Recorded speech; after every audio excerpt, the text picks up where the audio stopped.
2 दशक से ज्यादा समय तक इराक पर हुकूमत करने वाले इस तानाशाह का खौफ इतना बढ़ गया था कि एक समय अमेरिका भी उससे थर्रा गया था। जी हाँ, डिक्टेटर की इस कड़ी में हम बात कर रहे हैं सद्दाम हुसैन की।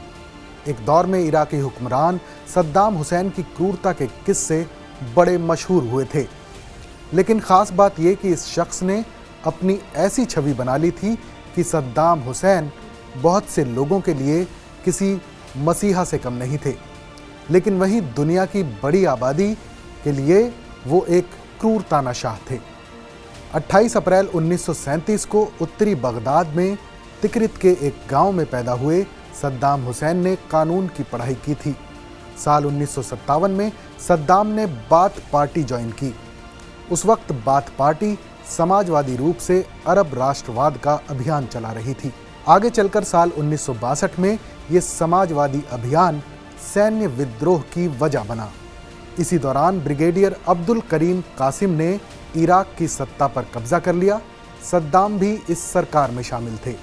फिर साल 1968 में इराक में दोबारा विद्रोह हुआ और इस विद्रोह में सद्दाम की भूमिका काफ़ी अहम थी। 31 साल के सद्दाम हुसैन ने जनरल अहमद हसन अल बकर के साथ मिलकर इराक की सत्ता पर कब्जा कर लिया। इस तरह धीरे धीरे सद्दाम की ताकत बढ़ती जा रही थी और साल 1979 में वो खुद इराक के राष्ट्रपति बन गए। दरअसल तब सद्दाम हुसैन ने खराब सेहत के नाम पर जनरल बकर को इस्तीफा देने के लिए मजबूर किया और खुद को देश का 5वां राष्ट्रपति घोषित कर दिया। सत्ता संभालते ही सद्दाम हुसैन ने अपने खिलाफ आवाज़ उठाने वालों को मारना शुरू कर दिया। राष्ट्रपति बनने के बाद सद्दाम के निशाने पर शिया और कुर्द समुदाय रहे। उन्होंने सबसे पहले शिया और कुर्द आंदोलनों को दबाया। सद्दाम हुसैन ने अमेरिकी नीतियों का भी विरोध किया। 1980 के दशक की शुरुआत में सद्दाम की हत्या की साजिश रची गई।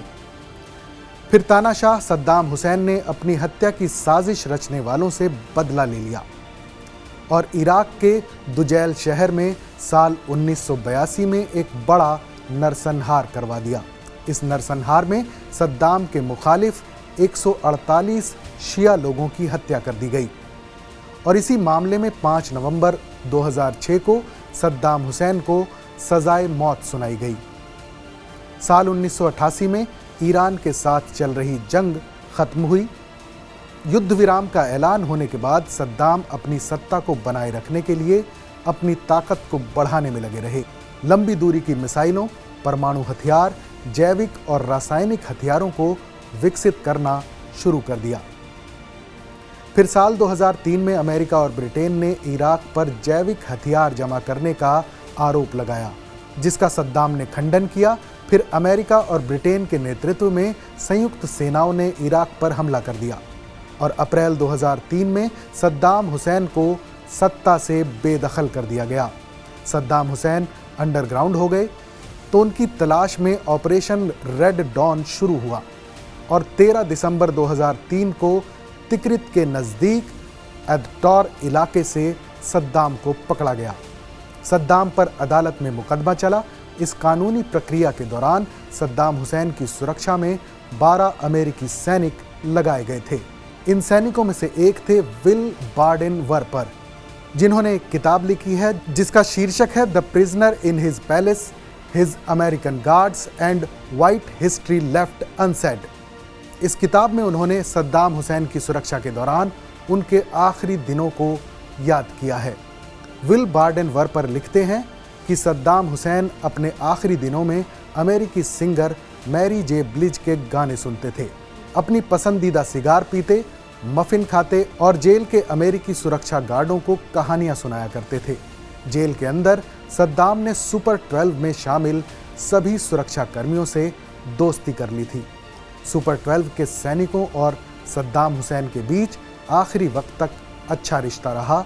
विल बार्डेन वर्पर अपनी किताब में लिखते हैं कि जब उन्होंने सद्दाम को फांसी देने वाले लोगों के हवाले किया तो सद्दाम की सुरक्षा में लगे इन सभी सैनिकों की आंखों में आंसू थे और आखिरकार 30 दिसंबर 2006 को सद्दाम हुसैन को फांसी पर लटका दिया गया। सद्दाम हुसैन की इस कहानी पर अपनी राय हमें ज़रूर बताइएगा। डिक्टेटर की अगली कड़ी में फिर मिलेंगे किसी और दिलचस्प कहानी के साथ।